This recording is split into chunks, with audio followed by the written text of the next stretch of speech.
San Jose, esposo de la Virgen. Joseph is a figure in the Gospels and is venerated as Saint Joseph in the Catholic Church. Christian devotion tradition places Joseph as the foster father of Jesus. The earliest records of a formal devotion following for Saint Joseph dated to the year 800, and the reference to him as the Nutritor Domini, or the educator and the guardian of the Lord. The image is La Niña Maria.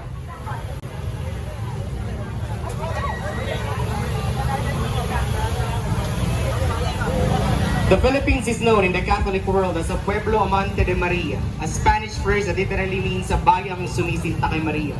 The people in love with Mary, the Filipino people have a very strong devotion to the Blessed Virgin Mary since the Spanish period, and proven to be resilient for centuries.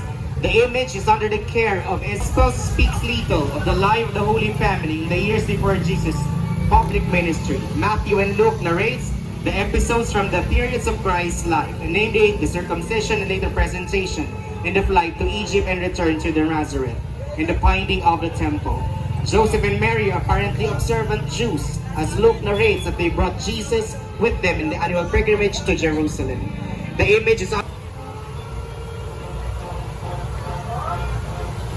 Nuestra Señora de Amargura. From the cross, our sorrowful mother received the crown of thorns and the 3 nails that caused the death of her son, Jesus Christ. These are the sorrowful remembrance of her son's death and passion. The image is under the care of Renedeo Vinas Calles at Familia, to be assisted by Barangay Palangge and Elder Dolorosa. The Filipino devotion to Our Lady of Sorrows was integral in the introduction of Christianity by Spanish missionaries. Old Manila, present-day in Intramuros, an image of the Virgin Mary de la Soledad on her silver platform joined by the solemn Holy Week processions led by the Santo Domingo Church. The images of the sorrowful mother, the Mater Dolorosa, reminds us how Mary treasured all these things. Our next image is the Virgen Alegria.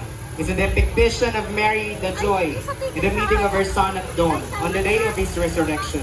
This event is celebrated annually in all churches in the Philippines during Easter time, locally as the Birhen ng Salubong. Reenacts the event when Blessed Mother was in grief and was shrouded with a black veil while mourning the birth of his son. On the dawn of Easter, she meets the resurrected son at the first time. The image is under the care of the Corazon de Maria. Is a Roman Catholic devotional name in view of the inferior life of Mary, Mother of Jesus, her joys and sorrow, her virtues and hidden perfections, and above all, her maternal love for God the Father. The image is under the care of the Apostolado ng Panalangin. Remedios de Odlot. The devotion to the Nuestra Señora de los Remedios de Odlot gained much popularity in Cebu and other parts of the country due to these numerous reported miracles. Through her intercession, pilgrims from different places flock her shrine to venerate the Blessed Virgin Mary and ask for her intercession every first Sunday of the month. Devotees would go to Odlot Parish to join their monthly procession, barefoot or yapak. Kay Sasay. La Immaculada Concepcion de Sasay is a statue of the Blessed Virgin Mary, venerated at the Archdiocesan Shrine of Our Lady of Caysasay in Taal, Batangas. The image, which depicts the Immaculate Conception, is believed to be one of the oldest in the country, having been founded in 1603 by a fishing man in the Pacific River. The image is under the care of John O'Brien, Señora de Aranzazu. On the night of the Feast of the Annunciación, March 24 in the year 1400, some shepherds tending their flocks were attracted by a bright light coming from the chapel of Saint Jean the Baptist near Chalon, France. As they approached the light, they saw that it was actually a thumb bush fully engulfed in flames, and discovered as a statue of the Blessed Virgin standing unharmed in the midst of the flame. Nuestra Señora de la Salette.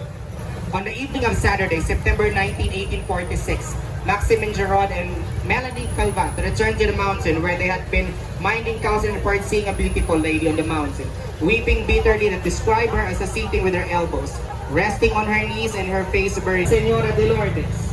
The image of Our Lady of Lourdes was reported occurred in 1858 in the vicinity of Lourdes in France. The first of this is the apparition of February 11, 1858, when Bernadette Subaru, a 14-year-old peasant girl, told her mother that a lady lady spoke to her in the cave of Misabia, a mile from the town, while she was gathering firewood with her sister and friend. Similar apparitions of the alleged lady were reported on 17 occasions that year, until the climax revelation of Our Lady of the Immaculate Conception took place. The image is under the care of Barangay Pastoral Council of Mabulo na Rosa de Makati. The miraculous image of Virgen de la Rosa was a divine image of the Blessed Virgin Mary, holding the child Jesus in one arm, while holding a rose in another. The devotion to the Virgin of the Rose might be tracked back in the ancient times in her ancient title, Rosa Mystica or the Mystical Rose. Our Holy Father, Pope Francis, to the Congregation of Divine Worship and the Discipline of the Sacraments, the miraculous patroness of Makati, was granted canonical coronation on the strength of the papal decree issued on October 28, 2018. The coronation took place on March 16, 2019. The image is under the care of Rafael P. de la Cruz and to be assisted by collectors and greeters. Virgen de la Rosa de Makati, thank you very much for greeting. Nuestra Señora de los Remedios de Pampanga, Induning Kapaldanan, Tulading Kapampangan, the title of the Blessed Virgin Mary, venerated by the Kapampangan Catholics in the province of Pampanga. In the 1500s, after the Second World War, the province of Pampanga was split with communism, which threatened both the Catholic religion and social order in the Philippines. Bishop Guerrero requested the image of the Virgen de los Remedios, already venerated as a city of remedies from Balite, Pampanga, to be borrowed by San Fernando to help with a new apostolate working towards Nuestra Señora de Loreto. The devotion started and quickly spread among the Marian devotees in Sampaloc district on Manila on May 1, 1613. The image of Our Lady of Loreto remains today as the lone witness of the first installation rite of the first Franciscan nuns in Manila, for it was in Sampaloc, where they were instituted their mother house before they transferred to Intramuros in 1621. The first ever in the Nuestra Señora del Perpetuo Socorro is a Roman Catholic title of the Blessed Virgin Mary as represented in the celebration of the 15th century Byzantine icon. The Our Lady of Perpetual Health is informally known as the country of the Holy Virgin of Baclaran. The image is under the care of the Rosario de Fatima. The image of Our Lady of Fatima is also known as Our Lady of the Holy Rosary of Fatima, was based on the apparitions reported to have been experienced in 1917 by 3 shepherd children at Fatima, Portugal. The 3 children were Lucia dos Santos, later known as Sister Lucia of Fatima, and her cousins Jacinta and Francisco. La Purísima Concepcion. The beautiful image of La Purísima Concepcion is a wooden image of the Blessed Virgin Mary as the Medalla Milagrosa. Mary conceived without sin, pray for us who have recourse to faith. As Catherine watched, the frame seemed to rotate, showing a circle of 12 stars with an arch letter M surrounded by a cross, and a stylized Sacred Heart of Jesus crowned with thorns and Immaculate Heart of Mary, Pierre de Guadalupe. The Blessed Virgin under the opposite title of Guadalupe is before God, the celestial patroness of the Philippine Islands, which therefore we command that all the liturgical rights and privileges which are proper to such a patroness shall be bestowed upon her heavenly patroness. The Devotissimo Rosario, Naval de Manila. The image of Nuestra Señora del Santísimo Rosario, Naval de Manila, colloquially known as Our Lady of Naval de Manila, is one of the most miraculous and most important in our country, as with the Battle of Lepanto in 1571. Filipinos credit her intercession for successfully repulsing Dutch invasion during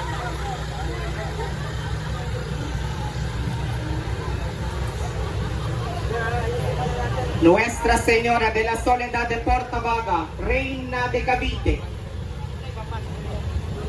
A legend narrates that during the Spanish colonial era, the peaks of Cavite's economic prosperity because of the Manila-Acapulco galleon trade. A small detachment of the Spanish Guardia Civil was stationed at a garita located at Portabaga, Cavite Puerto. At the end of the isthmus separating Nuestra Señora Perpetua Virgines, the perpetual virginity of Mary, is a Christian doctrine that Mary, the mother of Jesus, was a virgin before and after the birth of Christ. The image is under the care of Hijas de Maria and Legion of Mary. Nuestra Señora de la Asunción. The Assumption of Mary into heaven, often shortened as the Assumption, is also known as the falling asleep of the Virgin Mary. According to the beliefs of the Catholic Church, the Eastern Orthodoxy, the Oriental Orthodoxy as part of Anglicanism, was bodily taking up the Virgin Mary into heaven and end of her earthly life. The image is under the care of Edilberto Lopez. Ang Immaculada Concepcion, La Festijada. The Immaculate Conception, according to the teaching of the Catholic Church, was the conception of the Blessed Virgin Mary in the womb of her mother, Saint Anne, free from original sin by virtue of the foreseen merits of her Son, Jesus Christ. The Catholic Church teaches that Mary was conceived by normal biological means, but God acted upon her soul, keeping her immaculate at the time of her conception. The Immaculate Conception is commonly mistaken to be the conception of the child Jesus in her womb. But the birth of Jesus Christ and recovered by the doctrine of incarnation, the Immaculate Conception